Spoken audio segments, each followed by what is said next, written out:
Was this in a stripper's asshole? Oh my God. Thank you. Thank you. Make sure and shove it all the way in my throat. What else should I do for that $2? What do you do when people try to give you $2? How do you beg for it? Go off, Delta! Where is everyone's manners? I'm so worried about manners. It really, really matters. Manners matter. And I see it reflected every day in so many different ways. You know, people always will say like, anybody who complains about something is a Karen. Oh my gosh, you're such a Karen. And I don't think that's true. I think we all have those tendencies, but this may be Karen-y of me, whatever. You know, we talk about the tipping culture being out of control. And I have lived my life in an art form that requires tipping or suggests tipping or expects tipping, whatever. I've always lived by this theory that people that come to a drag show are not required to tip, but it is something that we do. It's part of the culture. We encourage it. So, you know, you have little ways of saying to people, you know, the way that you want them to do it. And there's always been that thing of the people like holding out $1 and then pulling it back because they're like, come get it. Like what you're doing on stage is not enough. So I need to see you like really, really earn this $1. Like I'm not going to, and I don't partake in that. I need the $1 and you know I need that $1 and you know damn well I'm going to reach out for you if you hold that $1 in front of me. But when you start doing this back and forth, I can't do it. I cannot. I remember one time it was happening and I was at a breaking point. I was in Palm Springs. I was in a place where like people respected me, I thought. And there was somebody that was doing that. And I lost my mind and I just got on my hands and knees and started barking. I was like, this is what you want. This is what you see this as. This is what you find funny. And I almost hold the space for somebody who's never, I can tell, because you can tell, somebody who's never been to a drag show before and they have no idea what's happening and they think like it's being silly. And it's usually a straight person who's a little uncomfortable and they're trying to like ingratiate or they're trying to like wrap themselves around what's happening because they don't know. And so, and you have to differentiate. I'm at a brunch. It's a lot of straight people. You're just providing the color for them. It's their party. We've gone over this before. All they're going to remember is what was sparkly, what smelled good, who was funny, what they got to sing along to, and who had big tits and a big ass. Like that's what they remember because they want to take that picture on their phone and go, you're not going to believe what I saw this weekend. Can you even believe it? So usually they'll be engaging. It'll be fun, right? And so you have to have that mindset. You're not going to go into a show, a brunch show, and think, oh, I'm going to do this retelling of this, that, or the other, because they don't want to think. But the thing that I've been experiencing lately, and it's not everywhere, but it's been happening pretty frequently, and not just to me, because I have this conversation with a lot of people. And if it's not happening to you and you're a drag entertainer somewhere else, thank God it's not happening to you, because I really hope it's not. I hope it's isolated to a region or a group. I'm hoping it's isolated because I feel like then we can figure it out, right? It's when you just, as an MC, you go out and you're like, hey, welcome to the show. And you go out to start your number. That's what I like to do. I like to announce the show. I start a number. I go out because I want to be the first person to take the hit for the other entertainers in the show. So I figure if I go out and I don't really get tipped, well, whatever, because, you know, this is people still settling down, getting their drinks, you know, moving through, whatever, it's fine. But this idea of like not clapping, just not clapping, not making a noise, not being surprised, not being affected in any way, it's happening more often than not. And of course, I have to sit back and say, okay, what's the immediate factor? It's happening to you. What is it that you're bringing to the table? And why do you think that maybe it could be your fault? Like, are they just not gagged?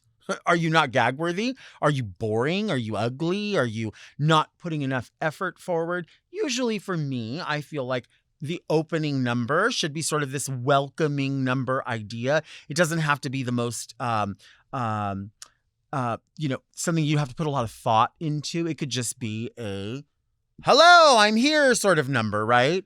And I have a ton of those. But it's so unnerving when no one claps and you come out and you think, all right, I'm taking that hit. And then you go around, you're sort of entertaining to an area and emoting to this group, and people are like on their phone, or they like look up and they look the other way, or they're like, and then we're going to go do this, and then we're going to go party afterwards, and we're going to hit some coke, and then we're going to booty bump, and bitch, I don't give a and they're talking, and you're like, all right, maybe they've never done this before. Maybe they've never left their home. Maybe they've never seen a piece of live theater. Maybe the only time they ever got to go to the movies was with like, I don't know, like a gift card. I don't know. There's a reason. There's a reason for this. But so, I'll go through, then I'll get on that mic. Hey, what's going on? How y'all feeling? And there's just kind of this like malaise, this like, okay, what's going on? And I'm thinking, you made a reservation to be here. You paid to come in here. But to come to a show and then not tipping, that's totally your prerogative. Nobody can require you to tip. Yes, as they say, it's compulsory. Or yes, as they say, it is part of the history of it. Do we make our living off of it? Yes, of course. Is it your job to help me make my living? No, it's not your job.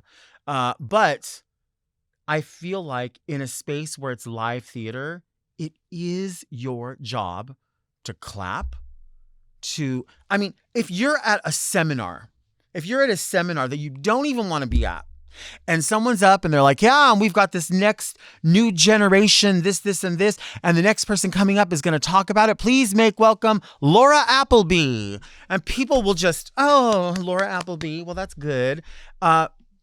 Maybe they're only there because they're going to be getting a gift card afterwards. Like whoever attends and listens to the whole ceremony or the whole session, you're going to get something, right? So you're going to clap.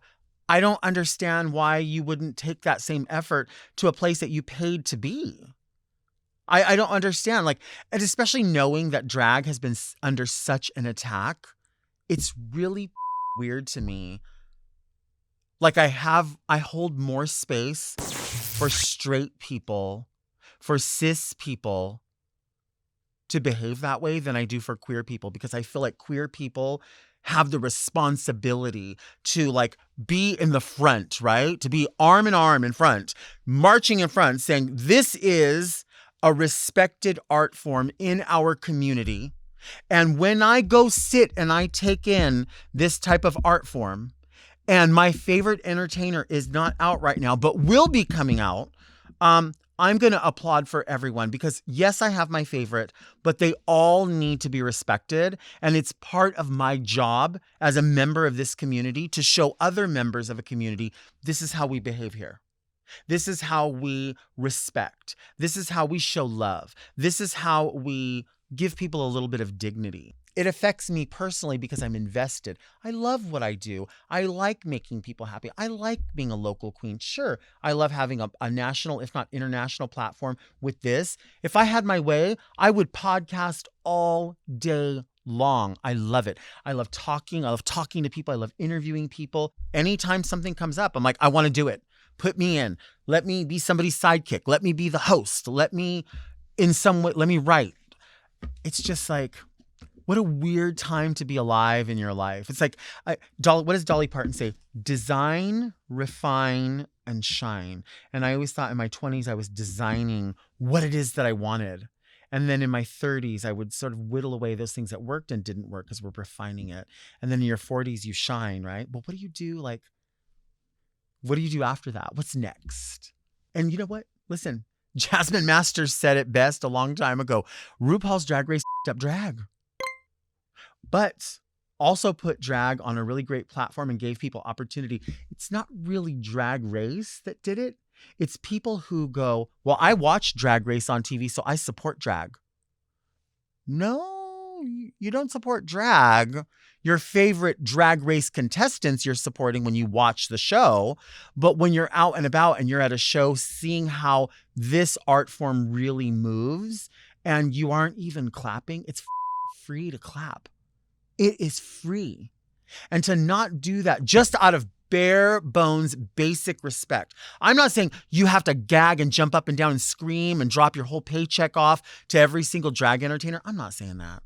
I am saying if you go, you are obligated to clap when somebody's name is announced. A normal applause would be, oh, that's great. Yeah. Oh, I'm so excited. That's cool.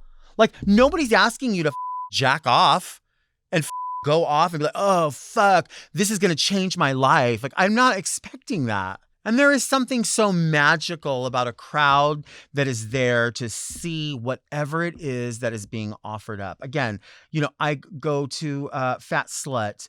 I go to a show like Exposure. These communities where you mix together so many different types of entertainment. So I pine for these times when it does happen and like 2 or 3 people clap. I feel like, wow, I succeeded. But that's really weird because back in the day when 2 or 3 people would clap, you would be like, wow, this kind of sucks. Like, they're not that into it. How do we get the crowd? Again, I would take full ownership of it if I thought it's just me feeling this way. But when there are groups of people or everyone in the show is talking about this feeling, it's really, really strange. You have to do it like this. Woo! Woo! Woo! Give me COVID. Give me COVID for $1, for $2. Please, I'm so hungry. Oh, please. Let me lick your money. Let me put my money in a blender and drink it because it's so different. Such a surprise to do that. Please. Was this in a stripper's asshole? Oh my God. Thank you. Thank you. Make sure and shove it all the way in my throat. What else should I do for that $2? What do you do when people try to give you $2? How do you beg for it? I mean, how about this? How about, hey, I like what you're doing. Here you go. Oh, thank you very much. That's very kind of you. Thank you so much. I appreciate that. Like, why more? I think where a lot of this comes from is the fact that people do not think that drag is an art form. They do, in fact, think the drag entertainers are here as a backdrop color for our party. And whatever they do should involve us laughing at them, not laughing with them. And I don't like people laughing at me. I like people laughing with me. Do you want to see me take a break? Because I want to see me take a break.